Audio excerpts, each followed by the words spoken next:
¿Reaccionario? ¿Yo? ¿Conservador? Me gusta más decir conservador. ¿Antimoderno? Sí. Antimoderno y conservador, sí. Antimoderno y conservador, Sí. pero no reaccionario. Depende de lo que venga incluido en el pack, ¿no? Digamos, si tenemos etiquetas como tal. Supongo que... Primero, ¿las etiquetas son útiles? Sí, hombre, claro. Vale, Hay entonces, que- ¿para ti qué te define? Probablemente ser católico, básicamente. Vale. Fundamentalmente. Pero entonces es una identidad política surgida de la identidad católica. Sí. Es un En buena parte. subproducto. Sí, podríamos decirlo. ¿Hay una cultura política católica? Es complicado, la verdad. ¿La izquierda O sea, marxista es una herejía del cristianismo? es una herejía del cristianismo, claro. Vale, entonces ¿la izquierda es un aliado del cristianismo? Desde luego no tiene por qué ser un enemigo necesariamente. ¿Y quién sí es un enemigo?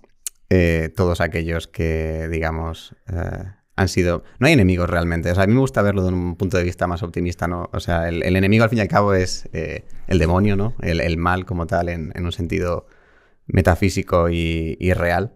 Pero obviamente, claro... Metafísico y real. Sí. O sea, es Y decir, sin embargo real. ¿eh? En el sentido de que lo metafísico es real. Claro, sí. Lo metafísico al menos tiene su plasmación en la vida cotidiana, en todos los aspectos. Claro, pero tú sabes que para mucha gente que tiene una interpretación materialista de la vida, cuando habláis del demonio o el mal, es como, me está hablando de la representación con cuernos y rabo de una... Ah. Y es eso. No, hombre, a ver, obviamente no estoy hablando de eso, estoy hablando pues un poco de esa materialización de, pues cómo decir, de ciertos tentaciones y materializada en hechos concretos de la vida material y cotidiana, ¿no? Que es lo que es, en la teología se llama el pecado, ¿no? Sí. Entonces el demonio vendría a ser un poco el tentador, si no es otra cosa.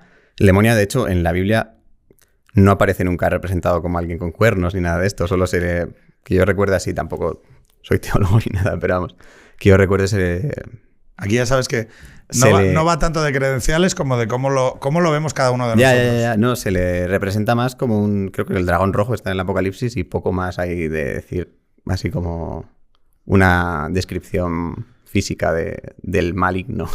Claro, pero ¿la religión estaba pensada para convivir con la ideología?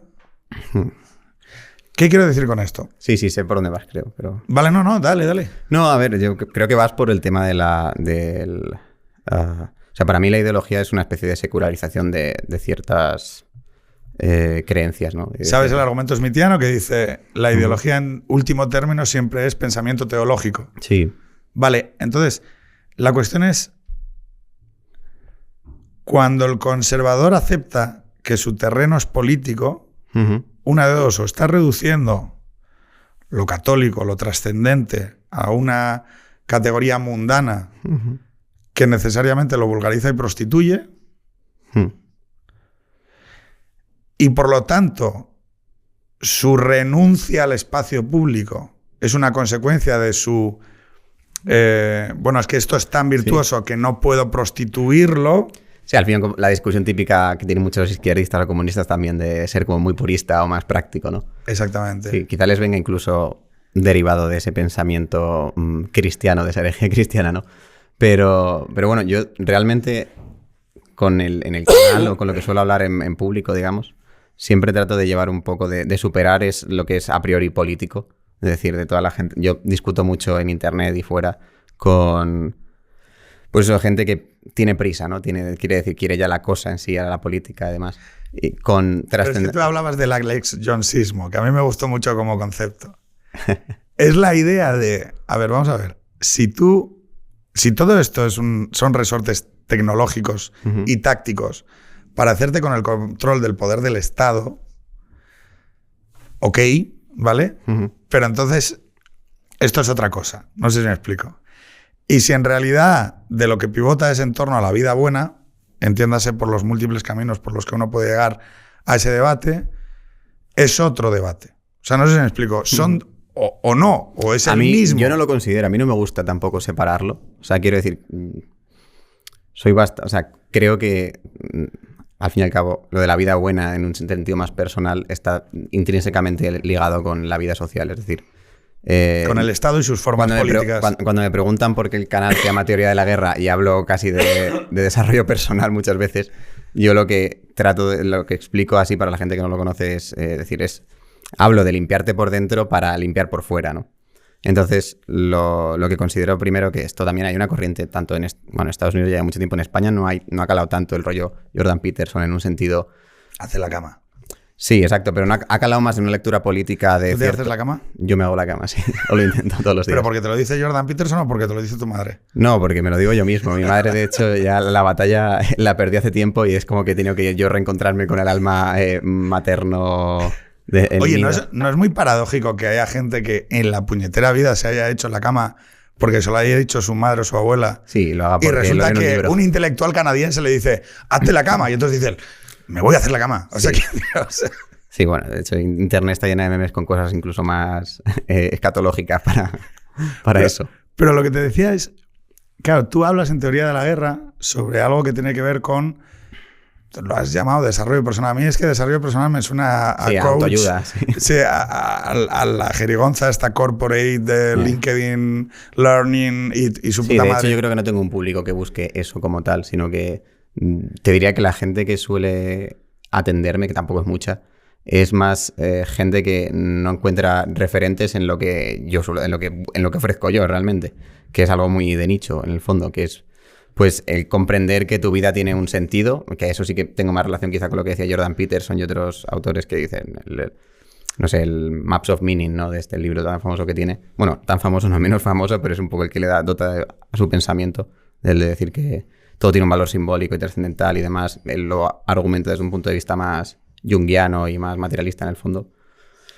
De hecho, hay un podcast muy bueno que siempre recomiendo, que no es muy conocido, que...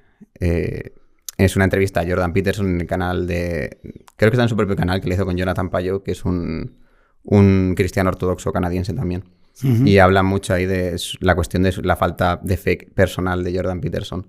Y bueno, él dice que hay un salto que no es capaz de hacer y por eso al final no consigue encajar la fe en su vida, ¿no? De algún modo.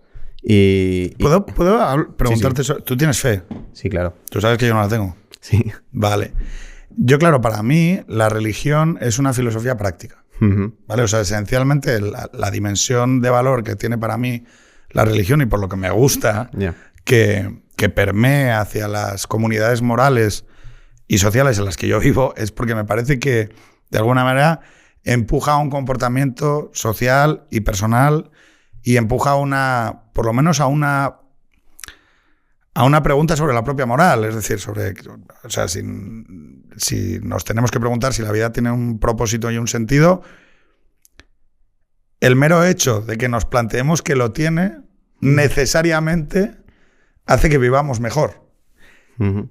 En ausencia de que exista algo así como una entidad supramaterial. O sea, no sé, para mí, el efecto virtuoso que genera la propia pregunta y el propio horizonte de posibilidad es mejor que la inexistencia de ese horizonte de posibilidad, ¿vale? Sé que es querer reducir algo que para ti es inmenso. Te devuelvo la pregunta yendo un poco más allá de ¿por qué te haces esa pregunta en esos parámetros? Porque la ley moral dentro de mí es una de las, junto con la bóveda celeste. Claro, pero la ley moral... ¿Por qué tenemos una ley moral dentro de nosotros? La moral deriva muchas veces del tipo de cultura religiosa que existe en una nación o lo que sea. Entonces... No, para mí, o sea, quiero decir, para mí la religión es una expresión de una moral comunitaria que subyace en la comunidad. Exprésese de la manera que se exprese. Digo, pero para mí la interlocución no era tanto esa, sino el hecho es que hoy, en un mundo con un Dios en retirada, yo creo que... Y el surgimiento de conductas alternativas que sustituyan a través de una secularización express muchas de estas conductas que podríamos denominar como universales, es decir, lo universal es tener fe y lo universal es, por lo menos, que una parte de las sociedades, no sé si mayoritaria, pero expresen esa vocación de existir en un mundo religioso. Sin embargo, de repente, en 60 años, el debate religioso desaparece del espacio público. Y desaparece, tal es así que cuando tú tienes que empezar a leer y a referenciar y a buscar tutores o mentores en tu mundo de ideas, no te referencias a intelectuales contemporáneos que estén haciendo obra contemporánea hoy en tiempo real.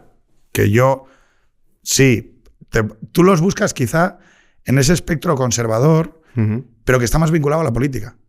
No tanto a lo teológico. Sí. Claro, pero tú has hablado de algo que para mí es muy importante. Junger, lo simbólico. Hablaba de Carl Gustav Jung, no de Junger. Junger, perdón. No, Junger también es interesante. Vale, Junger. Voy a irme a Junger. Lo simbólico. ¿Tenemos capacidad para renovar los símbolos que educan a las generaciones posteriores hoy? Es decir, ¿existe el sustrato suficiente como para volver a generar narraciones épicas que eduquen a las generaciones sucesivas de la comunidad moral? Es una pregunta de tesis doctoral, pero a ver... No, pero escucha, es que decir, Aristóteles fue contemporáneo, o sea, quiero decir, todo intelectual que tú lees fue contemporáneo en su momento.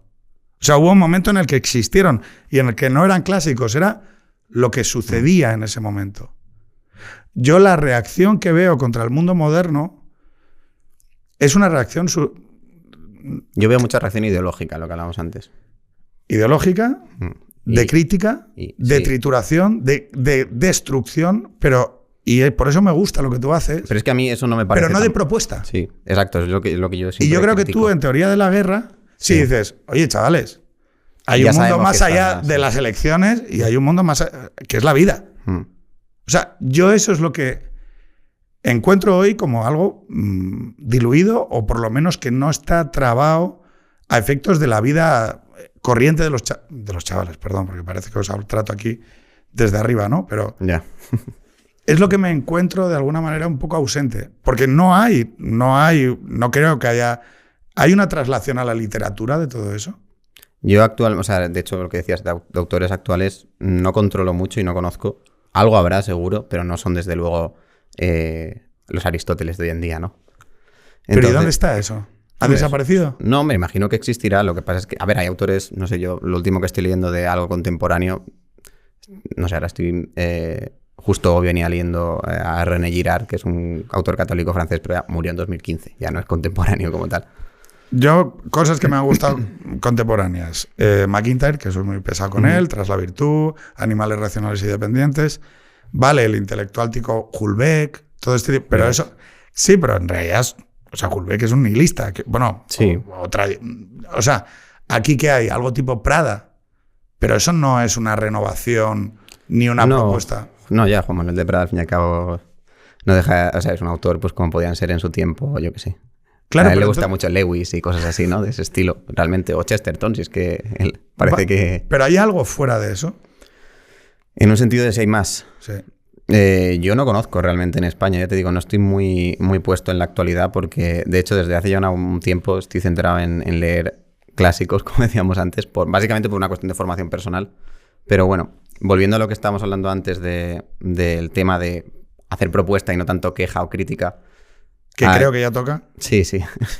La cuestión, no sé, recuerdo, creo que cuando hice los 4 o 5 podcasts estos que grabé en la primavera pasada, que de hecho lo voy a retomar hacia principios de año. El primero lo hice con Quintana Paz, y con Quintana Paz él casi que me entrevistó a mí y estuvimos hablando de mi camino y demás. Y yo lo que he notado a lo largo de mi vida ha sido una ausencia no sé cómo decir, de referentes en un sentido personal para poder conducir tu vida, es decir, pues tienes estas narrativas al fin y al cabo, ¿no? Y te ves bombardeado de propaganda moderna, bueno, odio utilizarlo de moderno, de propaganda en general, de las ideas de hoy en día, en términos culturales simplemente, desde Hollywood, el hip hop, por ejemplo, que yo me he criado con eso, claro, pero al final sentía a la larga como mucho rechazo por decir... Pero perdona un segundo, para mí no es un problema que exista eso. No, para mí tampoco. La cultura popular siempre ha existido. O sea, para mí no es un problema que exista una gama de arte que represente... No, sí. El problema es que no exista lo otro. Sí, lo que yo estoy diciendo es que hay cultura popular, pero no es nuestra cultura popular, es cultura popular de no sé cómo decirte, de descendientes de esclavos en un contexto cultural americano concreto, en guetos, en barrios, etcétera. Y esa es música con la que yo de pequeño escuchaba música, o sea, mucha música de este los estilo. de Alicante, y a mí me gusta mucho, ¿dónde están representados? Eso es lo que yo notaba constantemente. Y a la larga vas fijándote en o los de Orihuela. Sí, o los de Elche. Y, claro, es que... y vas notando un poco de ausencia en eso. Y pues bueno, poco a poco, pues yo a nivel... Estaba muy vinculado a la política porque he estudiado eso, he estado metido en asociaciones de corte liberal, libertario, Non-Students for Liberty y demás durante años. Es que ahí está el tema. O sea, tú fíjate que en Students for Liberty, un saludo a Álvaro Pavón, se le da a gente una identidad. Lo llamativo es por qué, existiendo numerosas instituciones educativas de corte católico en España, sí, no hay una identidad cultural católica pujante y viva en el espacio público español. Sí, de hecho, a ver, podemos decir... Que no esté intermediada por los intereses de un partido, sino simplemente como representación de los valores que expresas. Lo que hay en la Iglesia Católica, sobre todo desde el siglo XX, es los movimientos laicales, ¿no? O sea, el Opus Dei y este tipo de cosas. Pero eso son organizaciones. Yo hablo más de artistas. A ver, yo creo que sí que cada vez hay un cierto revival, sobre todo en Estados Unidos, de artistas que hablan públicamente de sus creencias y de su misión en la vida, ya sea ya desde la megalomanía de Kanye West ahora, pero que está haciendo música cristiana, básicamente. Y hasta... Sí, pero ¿por qué no en España? Claro, en España de momento no se ve nada y eso... A ver, en España supongo que tenemos un... Martillo de herejes, el país católico por excelencia. Precisamente quizá por eso, porque tenemos un tabú con todo lo católico que está vinculado, pues obviamente al siglo XX y a un pasado que el propio régimen contemporáneo trata de silenciar por activa y por pasiva para convencerse de que no tiene nada que ver con lo anterior, ¿no? Entonces, el catolicismo parece que es parte del PAC. Pero ¿y si se le puede silenciar? Entonces es genuino. No sé, o sea... Sí, entiendo lo que quieres decir. Claro, o sea, la moral de combate precisamente deviene... O sea, yo creo que uno de los problemas mayoritarios que tiene lo católico en España, y perdón que hable desde esa posición desde fuera, ¿no? Es el haber gozado de una posición hegemónica. Y haber perdido la mentalidad de, no, yo soy una minoría. Y como soy una minoría, necesito ser densa en pensamiento creativo, densa en valores, densa en representación. Es como que... Una muerte de éxito. Sí, algo así. Porque ya somos todos católicos. Oye, ¿para qué voy a defender yo lo que es obvio, no? Sí. Y sigue teniendo hoy, cuando tú sabes, yo creo que eres perfectamente consciente, que es una posición absolutamente minoritaria en la sociedad. Yo creo que hay mucha gente que sigue consolándose pensando, bueno, somos católicos culturales. Sí. No, mire, no sé qué quiere decir eso. Si lo que quiere decir usted es que celebra 2 fiestas durante la vida y hace un funeral, sí, pero eso no creo que tenga nada que ver con la representación de determinados valores en el espacio público. Claro, la cuestión es ¿por qué tú lo percibes de manera tan clara y el resto no? O sea, tú sabes que tu posición es minoritaria. Sí, a ver, yo lo sé, de hecho... ¿Y de dónde te viene ese suceso paulino de decir, hostia, soy minoría? A ver, supongo que de un poco de salir a la calle y encontrarte un poco sobre todo con la vida que yo a ver, me he criado en un entorno católico y demás, pero no he sido como hasta ahora, en el sentido de estar tan convencido como antes. He tenido épocas un poco más de cierto escepticismo y demás, y de frecuentar otros ambientes a los que, por ejemplo, ahora me muevo, ¿no? Entonces eres consciente del mundo del que te rodeas, pero realmente, ya desde un punto de vista cristiano meramente, tú cuando lees, no sé, Los Hechos de los Apóstoles, que es el libro que se habla pues de la primera iglesia y demás, estaban en un mundo peor todavía, o sea, eran más minoría y está todo escrito ahí, o sea, tienen exactamente los mismos problemas que existen ahora, pero claro, sin un pasado para la iglesia en concreto, porque, como dices tú ahora, vivimos esa época, pero después de una especie de muerte de éxito, ¿no? Entonces, claro, volver a tratar de erigirte como soberano de la moral, ¿no? En cierto modo, que era un poco el papel que jugaba la iglesia de intermediario entre ciertos cuerpos políticos, ¿no? Eso se ha perdido en buena parte, aunque sigue teniendo influencia, obviamente, porque sobre todo a nivel internacional, el Vaticano sigue teniendo influencia, pero a nivel de la política quizá más nacional ha desaparecido en buena parte, salvo para nutrir de titulares escandalosos de vez en cuando a la prensa y poco más. No juega un papel mucho más relevante. Entonces, pues eso, lo que... Cuando tenemos una iglesia... Claro, pero yo aquí separo dos cosas. Uno, la responsabilidad individual que como católico uno tiene, ¿vale? Que tú la atiendes porque dices, oye, yo me voy a poner a comunicar mis cosas pequeñitas, voy a hacer mis cosas en teoría de la guerra, voy a hablar de las cosas que veo y de cómo las veo, voy produciendo síntesis propias, no me atengo a la normatividad de que es que esto tiene que ser así, sino que me como la cosa, la produzco, la sintetizo y la comunico, ¿vale? Pero la mayor parte del mundo del que tú vienes no es así. No, claro que no es así. O sea, lo que te decía antes, o sea, yo sé más o menos cómo es el mundo porque vivo en él, ¿no? Igual que tu hijo de vecino.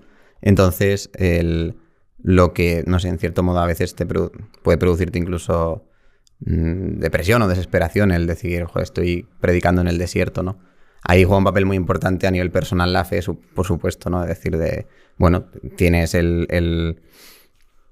hasta cierto punto, porque siempre estás en constante autocrítica, el convencimiento de que lo que estás haciendo es lo que tienes que hacer, o sea, tu vocación, vamos a decirlo así, al menos para con esa esfera de tu vida semipública. Y ya está, y no pasa nada si te escucha una persona como que te escuchan 1000 o lo que sea. La cuestión un poco es pues lo que suelo comentar, el tratar de ser, pues no sé, Fíjate, decir, la mejor versión de ti mismo en un sentido de lo que tú estás llamado a ser por Dios, al fin y al cabo. O sea, yo no trato en los vídeos, si los ves, no trato de darle un enfoque meramente teológico cristiano, es decir, todo esto, no, trato de hablar de cosas un poco simbólicas y pues eso, de evidenciar que más allá de las propias, la fe que contengas, la fe al fin y al cabo es una gracia, ¿no?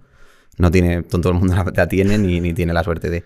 Entonces, al margen de lo que Dios te haya dado en ese aspecto, pues de ser consciente de decir caray, las cosas tienen un valor simbólico por sí mismas y mis acciones durante el tiempo que tenga tienen una trascendencia que, bueno, ya sea histórica o sea espiritual, pues está ahí, ¿no?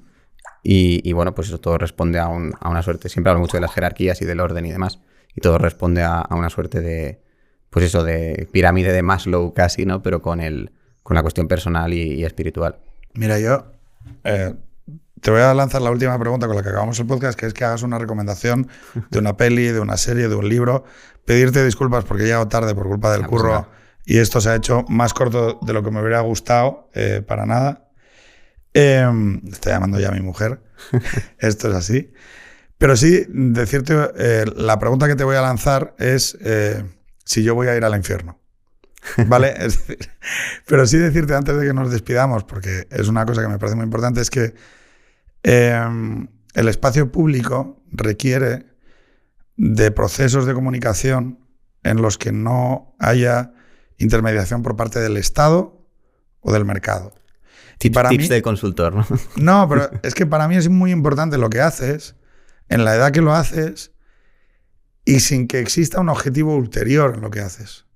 Es decir, que la experiencia de comunicación que tú haces al espacio público no tenga un objetivo ni una agenda ulterior, sino que tenga valor en sí, porque estés comunicándoselo a alguien.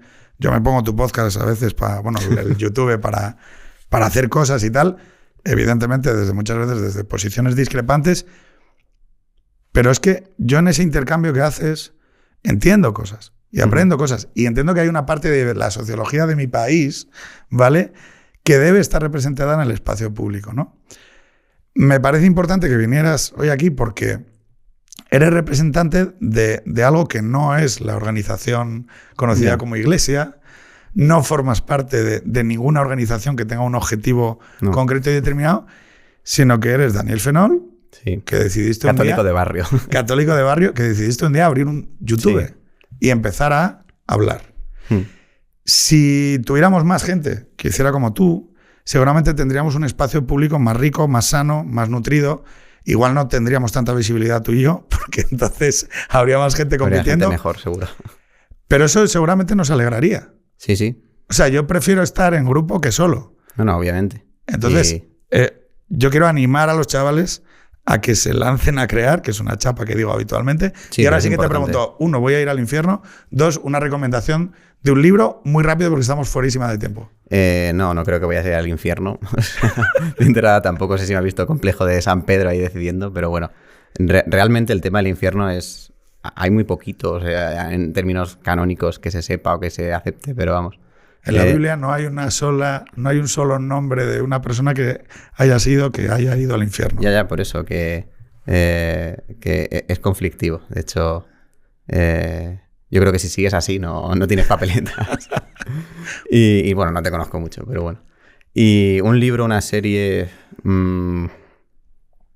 Pues mira, ahora que es un libro que no suelo recomendar tanto, pero que sí que me ha influenciado bastante, sobre todo para hacer el trabajo de fin de grado, la tesina esta que hice. Era básicamente de cómo ha empezado el podcast, de cómo la política está enraizada en la religión y en la moral de cada pueblo, ¿no? Entonces utilicé un libro de cabecera que es relativamente conocido en ámbitos conservadores, que es sobre el poder, de Bertrand de Jouvenel, que hay una edición muy buena con un prólogo de Dalmacio Negro y demás. Y no es un libro que recomiende mucho, pero que es un libro más académico, pero creo que para entender bien un poco cómo se maneja el poder en términos ya del Estado moderno y liberal y demás, está bastante bien.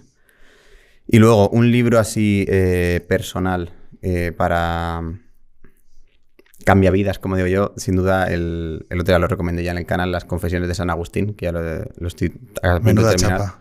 No, se lee fácil, o sea, bueno, también depende un poco del bagaje, pero... Es un libro interesante. Joder. Ya, hay que leer libros viejos. Pues vamos a acabar con San Agustín. Vale. Ama y haz lo que quieras. Señores, hasta la semana que viene. Hasta luego.